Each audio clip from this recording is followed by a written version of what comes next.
Yep, let's go live, ladies and gentlemen.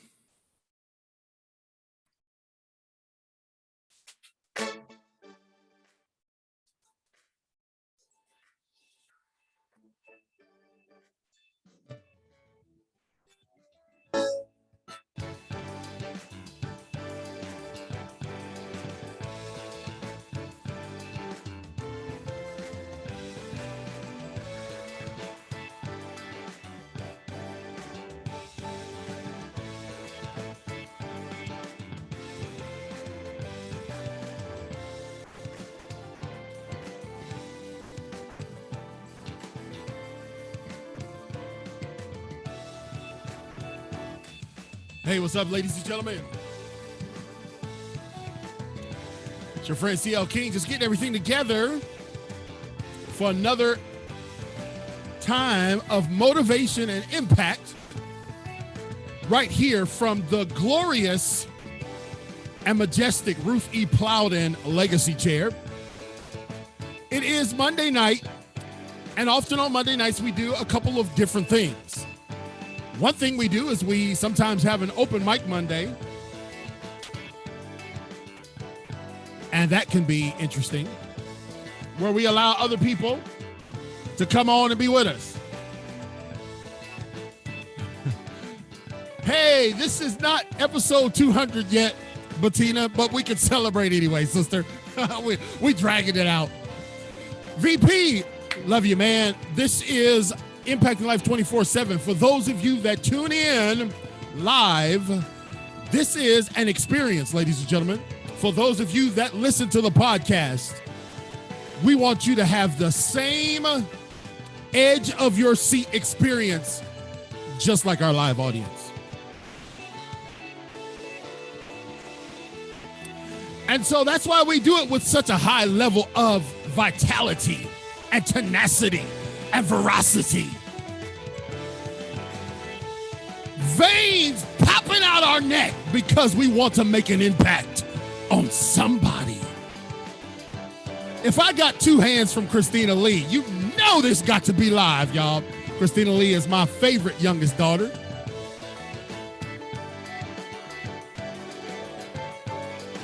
And so we just are blessed to have everybody being a part of what we're doing tonight. And I am here. That's okay, Bettina. I am here in the dynamic studios of Impact Your Life 24/7. I am your host, ladies and gentlemen, CL King. And thank you so much for being with me. And yeah, we might even use that music for the night of the celebration because that's recorded by my friend, my close friend, and recording gospel artist, Jordan Brown. And so I wanted to do something here real quick. Let me just go over here to the big screen so I don't have to be squinting at the little screen. And let's see if everything's going to work like I need it to. Oh, man, the Lord is in this, y'all. Y'all see this? The Lord is definitely in this. So in this, y'all. Okay, so now all I got to do is just make the mute go away. There we go. Bam. Now I can see everything. Hear everything? Yes, better late than never. Episode 200 is only, ladies and gentlemen, 2 episodes away. We're 2 episodes away from the apex, the zenith of all that we do at Impacting Life 24/7. But tonight's show is not necessarily a show. It's a platform that we use. So I said we do 2 things on Mondays. The first is we open the mics up and let people talk. The second thing we do is we give motivational addresses. I am known, ladies and gentlemen, worldwide as the Impact Motivator. And what you see, those of you who can see us live, we do this for our live audience. What you see here behind me is our logo. This is our logo, Impacting Life 24/7. And one of the things that we set out to do every day is just impact one person. What we set out to do every single day is to impact one person. If it's just one, we don't get hung up in those metrics, ladies and gentlemen. We don't get hung up in, well, did we reach 10,000? Did 5,000 folks like our TikTok video? man, we don't get hung up at that. We realize that with every sunrise, it's like they call it a gift because it's the present. And that's the way we operate. That's the way Greg and I have operated, ladies and gentlemen, from our fledgling beginnings, sitting across the table from one another at Golden Corral. And so I absolutely love what I do, and I love the people who do it with me. And so tonight, I'm asking for you to share this. Okay. I don't ask that a lot because I figure who's going to see what I do or what we do. That's who's supposed to see it. I don't over ask for shares, but I'm asking for you to share this message tonight, because oftentimes as the impact motivator, and my favorite middle daughter has commented, and that's Mariah. So I got my favorite youngest daughter on here. I got my favorite middle daughter on here. So I'm just tickled to death to have a little family reunion joining me in the virtual airwaves of Impacting Life 24/7. And of course, Greg Smith, the VP, the executive director, keeping things together. He and I are getting ready for a massive road trip where we'll be sitting in a stadium with thousands of other people cheering on his Carolina Panthers. I'm actually a Panthers fan too, since I've been here in North Carolina almost 30 years. So I'm asking for you to share this message tonight, because oftentimes when I have to give an address, it is an address of warning. It's almost like I am the proverbial John the Baptist of podcasters or motivational speakers, which I am not a motivational speaker. I'm an impact motivator who just happens to speak. And a lot of times it is a voice of warning, almost crying in the wilderness to young people and students and community leaders and moms and dads. You can go back and look over the years, the amount of speeches that Greg and I have been blessed to give to over 400,000 people collectively on all of our platforms. Many times it's a message of warning. Many times it's a message of a call to action. Many times it's saying, listen, whatever you do, don't drop your hammer. Many times it's where are the flag raisers? Many times it's the lure of the arch. Many times it's a message of wake up. And tonight is just slightly different. I don't have necessarily a message of warning, but I do have for you, ladies and gentlemen, a message of hope. I believe that there is a premium of hopelessness in our world. I believe that there are people who set out on a course and their circumstances encased them and they seen no possibilities. Y'all know this is going to be good because I ain't got a single note in my hand. That's when the boy be getting it. There are people in this world, ladies and gentlemen, who will be listening to this broadcast and watching this message, who have been enshrined in the impossible. They wake up and they feel like every move or every step they take is a step deeper and deeper into the abyss of impossible.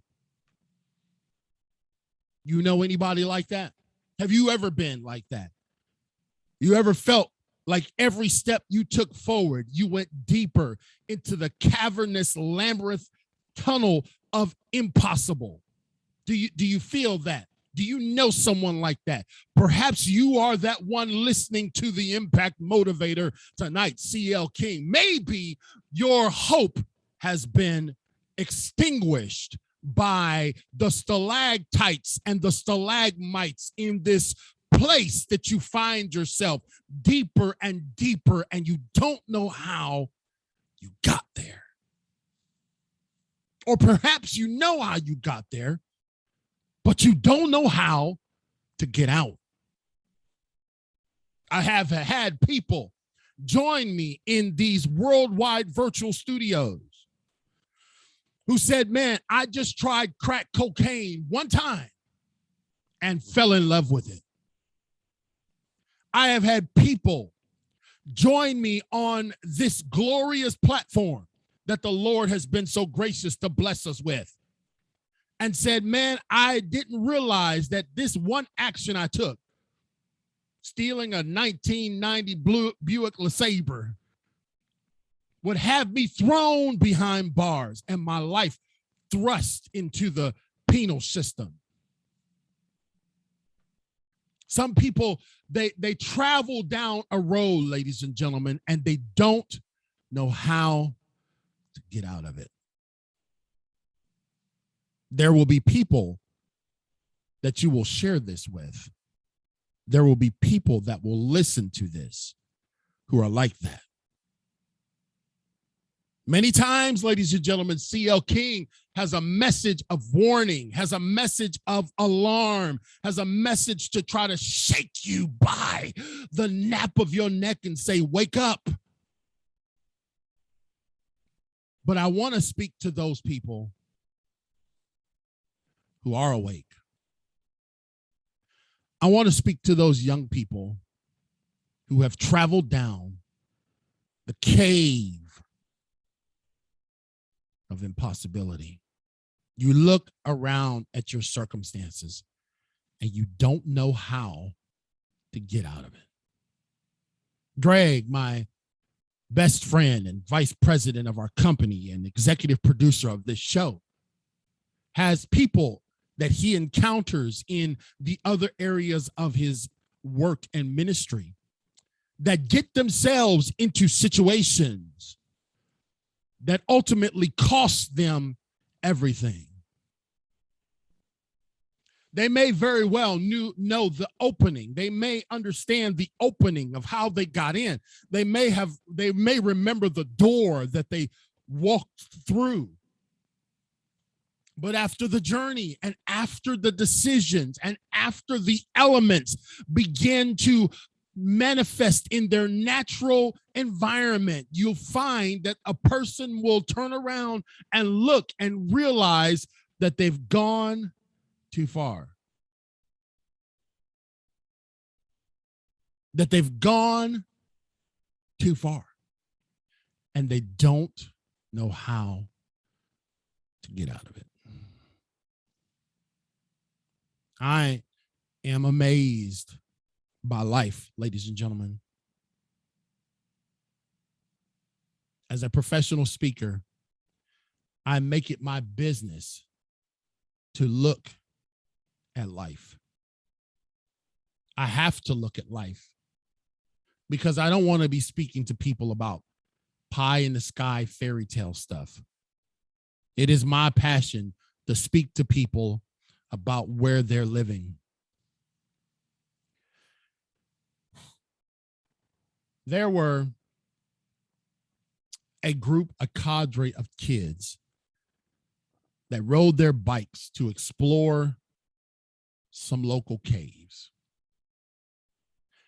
They were from the Wild Boars soccer team in Thailand. And this is something that was common that they had done in times past, where they found themselves off the beaten path and pursuing curiosity and exploration. Amazing.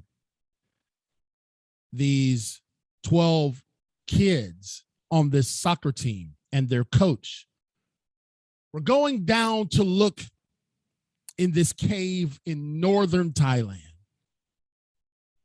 where they had, in times past, explored. And doing so, they found themselves going deeper and deeper into the cavernous halls of this cave. Exploration can capture us. It can make us feel compelled and magnetized to what is unseen and what is unknown. Exploration is powerful. I've been talking to one of our staff members this week, my good friend Danny, just bouncing thoughts off of each other, like what is out there past the grips of the gravitational pull of Earth? What is beyond here, and when can we get there? Exploration can pull you. It's magnetizing. You want to know more. The further you go, the deeper you want to go. These 12 boys, ladies and gentlemen, and their coach found themselves traveling down in this cave in northern Thailand, magnetized by the stalactites and amazed by the stalagmites and the water running and the sounds and the coolness of the cave and the smells and the echoes. It was magnetizing. It compelled them, similar to the lure of the arch. They went deeper into this cave. And as they went, ladies and gentlemen, here's where they found themselves in an issue. It started raining. Monsoon season was right on the horizon. And the rain was just a prelude to things that was going to get pretty bad for these folks. So the cave, ladies and gentlemen, had various access points for water. And as these young wild boar soccer team players, aging from 11 to 16 years old, as they traveled down with their 25-year-old coach, they did not realize that the rain outside was going to impede their return. See, they knew how they got there. They crawled into the access point of the cave, and they were drawn again to the possibilities of exploration. And here we are today, celebrating or acknowledging or taking a pause for the explorers that discovered America. Or maybe not. We don't know. I wasn't there. Whoever discovered it, thank y'all for doing it. But as they went further down, the rain began to fall, ladies and gentlemen. And just imagine hearing the sounds of the rain. It kind of soothed them. It was melancholy. And they didn't realize, though, that the deeper they went and the more consistent the rain, their return was made impossible. And as they turned around to try to get themselves out of the cave, the same pathway that they traveled to get in was now submerged underwater. And none of them knew how to swim. None of them. They were inexperienced cave folks, just going as novice explorers. And their 25-year-old coach couldn't even swim. And they traveled down just with the innocence of exploration. And when they went back, the elements around them changed their entire lives. They started in the cave, ladies and gentlemen, on June the 23rd. And as they looked for a way out, traveling back waist deep, chest deep, neck deep, they realized that they were in a predicament that they could not get out of. The coach realized that there was no way that he could get these 11 or 12 young men back the same way they came in. And as the water began to rise, it pushed them deeper into the cave. Let me just ask you, young person, Have you ever gotten yourself and put yourself into a situation that started out as innocent? It started out as harmless, and it pushed you deeper because you didn't realize that there were some nuances associated with it. There were some dangers that maybe you didn't pay attention to. Young adults out there, we have a tendency to not realize the elements and take into account what could possibly happen. So what was a journey of a innocent exploration, it turned into a exit of impossibility. There was no way they could get out. And as the water rose, they sat there day one, and nobody could come get them. Day two, the water continued to rise and drive them deeper.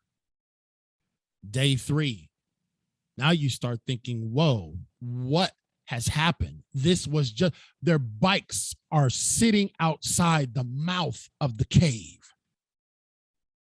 Tonight's message, ladies and gentlemen, is the cave of possibilities.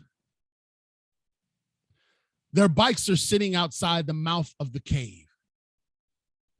And their parents and loved ones and local officials are in a frantic search to try to find a way to help these kids and this coach. Sometimes we travel down journeys, y'all, that we find a way in, but there seems to be no way out. Drugs is like that. Alcohol is like that. Sexual immorality is like that. Gang membership is like that. Crime, robbing, and stealing is like that. You find a way in. There is an entry point that seems like, okay, I can do this. And then elements that we didn't realize, we did not take into account, began to drive us deeper than we ever planned to go. And as these young men were down here, day 3, day 4, and people began to wonder, okay, we're starting to do the math. We're starting to calculate how long can a human being truly live without water. They say 3 days without water, and you might can get 7 if you're totally still.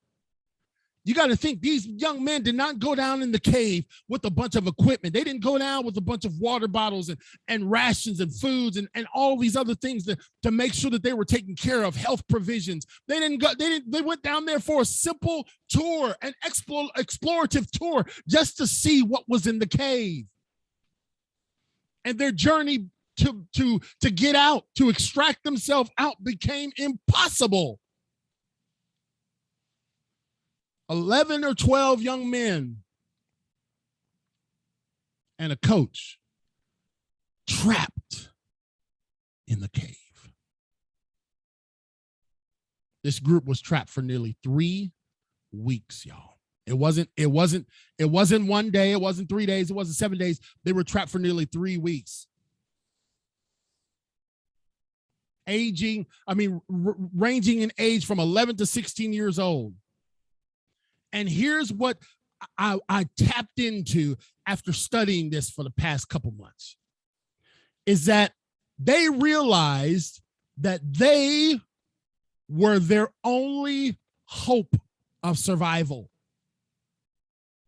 That those 12 young men, plus their coach, were the only source and way they could survive. See, this rescue effort to get these young men out of this cave, it was tumultuous. It was difficult times, but more than 20 countries came together to share in the ideas to get these 12 boys and their coach out of there. 90 divers participated to help in the rescue, and 50 of these divers was from different countries. The divers, ladies and gentlemen, were among the best in the world. And when they finally found them, when they finally discovered the young men, see, because everyone after day 7, I believe they found them on day 8 or 9, everyone had determined that they were going to find dead bodies. They had brought in some itinerant mountain folks who initially was trying to go into the mountain, into the cave, and realized that, man, we're not qualified. So they brought in the Thailand Navy SEALs, the equivalent to our U.S. Navy SEAls. And they're frogmen, so they understand underwater. But even they going down there recognized that this was unlike any type of rescue we had ever done before. And even the Navy SEALs found themselves ill-prepared to go down in this cave and rescue these young men.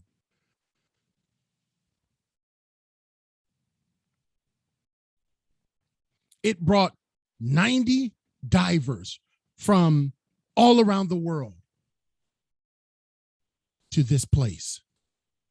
10,000 people, volunteers, medical workers, engineers said, we have got to get these people out.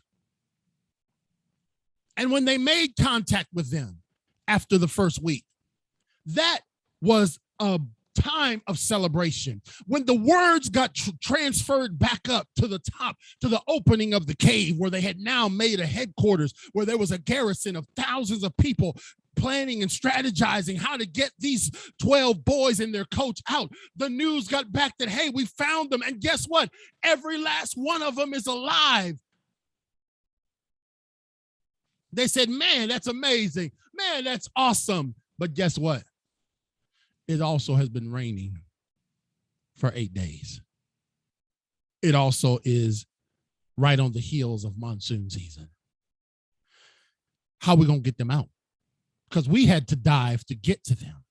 And the divers said, ladies and gentlemen, that it was so pitch black that you could hold your hand up to your face mask and not see your hand. The walls were narrow, some only as high as 2 feet high, and it was curvaceous, and there was difficulties and depths and heights and curvatures where people of novice experience could not just roll through there and say, okay, we getting about it, this joint. It was flooded, and it was a mission that seemed impossible. The word got back. Yes, we found them. But now how do we get them out? And furthermore, time is not on our side.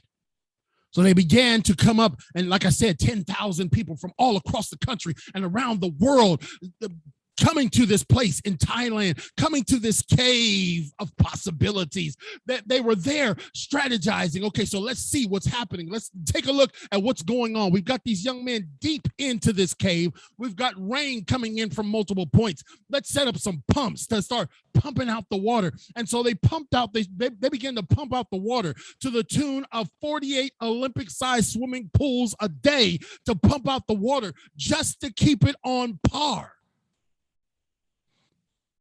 And so they said, well, we're pumping the water, but we got to find something else to do because that's not working fast enough. It's not helping. The rain is starting to win. Nature and Mother Nature seems to always win, doesn't she?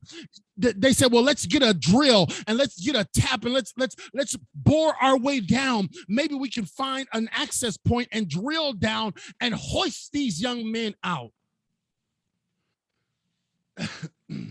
But that would have taken 30 to 45 additional days. They didn't have that. And they said, well, it's raining. The monsoon season is we're right on the heels of it. Why don't we try this? Maybe what we could do is just wait and let the season pass.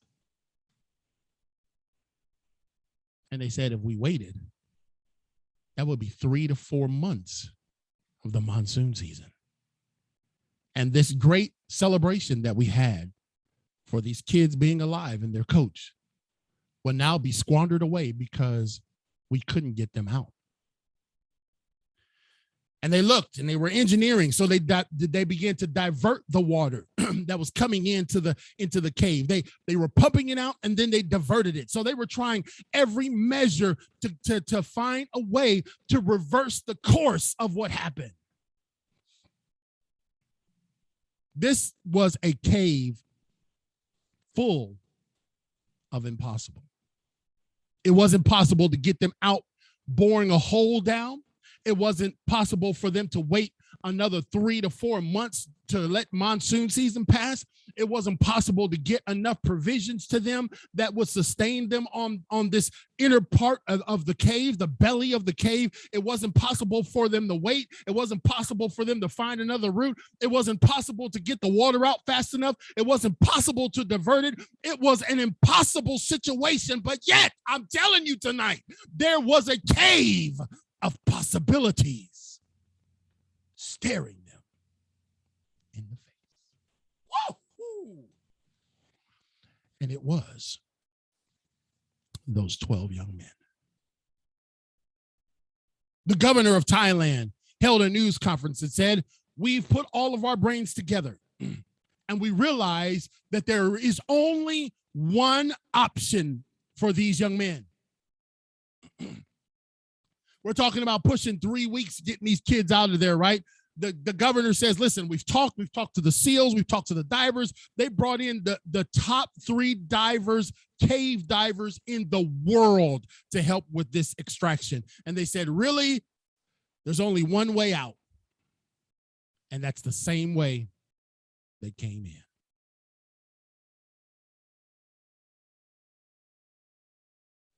There's only one way out. And that's the same way they came in. But now think about it, ladies and gentlemen. You find yourself in a situation and you're like, I don't have no idea how I get out of this. It seems virtually impossible for me to get out of this. People have made mistakes and done situations and gotten themselves in trouble, and they feel like there's no way out. There's no exit strategy. You can't go up. You can't go down. The cave that you came through, the corridors that you came through are flooded. What do you do?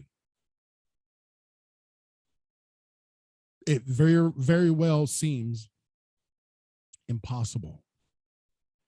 And I'm talking to some young people right now who feel like there are backdrops of impossibilities all around you. You've been pushed further than you planned to go. You went deeper than you really anticipated. The elements around you have you looking like you don't know what to do next. The governor of Thailand said, time is of the essence. Though we're pumping out this amount of water, though we're diverting it, the diversions that they were using were working to some degree, but then the pumps broke. And so the water begins to rise again. And the governor says, we've got to get them out the way they came in. Now look at the scenario. 12 young men ranging from ages 12 to 16 who couldn't swim, had no diving experience, didn't know how they were going to get under the water, out the water, and back to safety. And so they said the only way that we can do this is we're going to have to utilize what we have. See, sometimes, we are always trying to find, can we divert the water? Can we drill a hole? Can we pump it out? And sometimes you've got to use what you have. What you have is the possibility. See, because guess what? If these young men and their coach survived in pitch blackness down in the cave for 8 days before they were discovered, they said, you know what? These are some tenacious people. The coach, how did he help those young men stay focused? And how did he help those young men not lose it? Because the coach encouraged these young men to meditate and think about something other than their current situations. He encourage them to meditate and think about the possibilities that lied on the other side of that cave.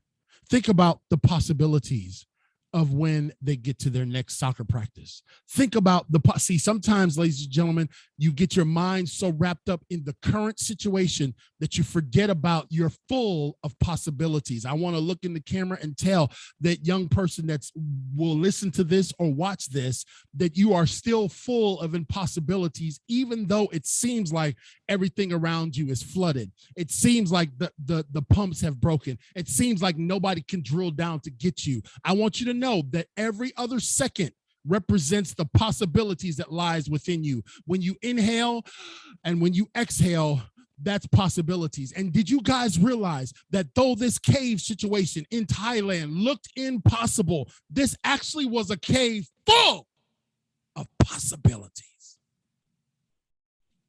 There were 12 possibilities and a coach, 13. There were 13 possibilities of survival. There were 13 possibilities of redemption.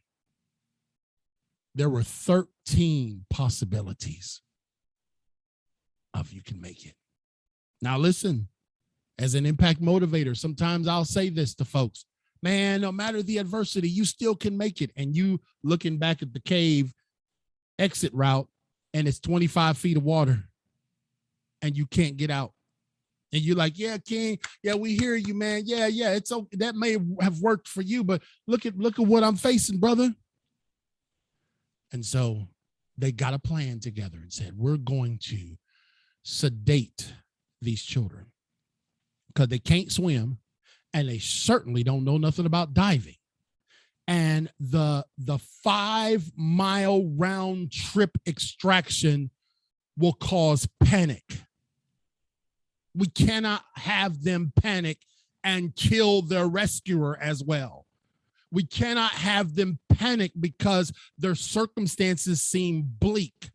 We now recognize that because these people found it within themselves to survive 8 or 9 days in a cave with no light, to survive 8 or 9 days in a cave with no substance, we now look at them as the very possibility for how they can get out. The possibility is them. It's not the water pump. It's not the diversion. It's not drilling down to them. It's not our Navy SEALs. It's not 90 divers from around the world. The possibility is them. Young person, the possibility, though maybe you have seen a lot of heartache and letdown. Maybe you have experienced failure. Maybe you've been brokenhearted. I want you to understand the possibility is not in the external surroundings. The possibility is you. It took 11 hours per kid to get them out. 11 hours per kid to get them out. They sedated them. They put on full masks and they attached them to a diver. And they had stations throughout the journey where they would pass the kid off. They said, don't drop the possibilities. This is a possibility. We've got to make it to the opening. They've been through too much. They've experienced too much heartache. There is entirely too much greatness still residing in that soul. Don't drop that possibility right there. And I know some of you, I want you guys that tune into this to share this with a young person, share this with a mom or dad. I know that sometimes people, us, have a tendency to turn our back on folks who have failed. We have a tendency to turn our nose up at people who have fallen short. We have a tendency to look the other way when somebody's struggling. That's impossible. They'll never get out of that. Shouldn't have went down in the cave. You know, as you know me, CL King, the Marine, the no nonsense, the I don't play no games, I don't want to hear your little excuses. I even found myself while I was preparing this message saying, well, clowns, what y'all doing down in the first place? I'm asking, Coach, what you take them down there for during the monsoon season? All of that was irrelevant. After 9 days and they survived, after first contact, it's like, oh, this is a cave full of possibilities. I know it's a 5-mile journey round trip. I know none of y'all can swim. I know ain't a single one of y'all ever donned scuba gear. But all of you are a cave of possibilities. And those of you listening and watching me tonight, I want you to understand that you are the possibility. That's why we ain't giving up on you. Society may give up on you, but Impacting Life 24/7 ain't giving up on you. Your youth pastor in your church ain't giving up on you. Your teacher's not giving up on you. You know why? Because they've been handed a possibility. 11 hours per kid, y'all. 11 hours per child, plus the coach. It took to get them out. They had to take them out one by one, spacing the time because they had to do intervals to pass these children off. Remember, they were sedated. Unbelievable. The possibilities that came out of a cave. And I want to close by telling you this. I don't do this often. Probably don't do it often enough.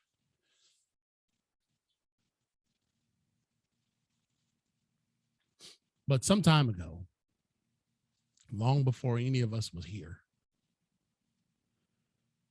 there was a man that walked the earth doing good and healing the sick, opening blinded eyes. There was a man that traveled down roads where people rejected him, and he still continued to write in the sand for those caught in illicit activities. He was placed on a rugged and cruel beam and put into a cave of sorts. And that cave was a cave of possibilities. And he went in that cave for the possibilities that lied on the outside. Jesus went in the cave and made it a cave of possibilities for all of humanity that would be born. See, when he came out, he said, I did this and made this a cave, not of death. I made this a cave, not of failure. I made this a cave, not of excuses. I made this a cave of possibilities. And no matter how much you've been rejected, and no matter how much you have failed, no matter how much you have fallen short, you are still, in God's eye, a possibility. And what he did for you, he did it because he knew there was a possibility that you would listen to this message today. He knew that there's a possibility that somebody would come down and say, man, I know the water's deep. I know the water's high. I know you got yourself into this. But there was somebody who died for you on Calvary and went into a cave of possibilities. And you're that one. Share this with someone tonight, ladies and gentlemen.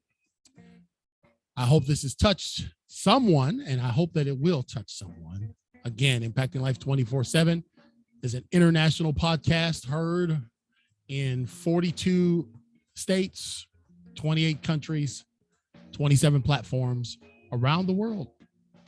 And we're broadcasting live Monday night, Tuesday night, and Thursday night. Tomorrow night, we will be blessed to have Pastor Lewis and Tina Canton on our show. They are my very first pastors back when I was a foster kid.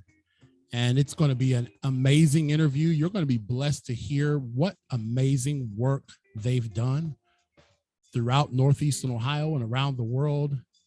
I'm a part of the work that they've done. And they built an amazing multi-campus church, thousands of people there. And they're just wonderful people. They are really the reason why I even got an understanding of church early on as a kid. And so tune in tomorrow night at what time? 8:30 p.m. Don't miss it. 8:30 p.m. Eastern Standard Time. All right. God bless you. We thank you so much for tuning in. And if you'd like to connect with what we're doing here at Impacting Life 24/7, it's real simple. Just go to clkingspeaker.com and you can connect. You can get merchandise. You can become a sponsor. We love to have you as a sponsor. And you can just keep up with what we're doing. And so with that, remember, no matter how deep the cave is, there's always a cave of possibilities. We'll talk to you again tomorrow. Have a good night.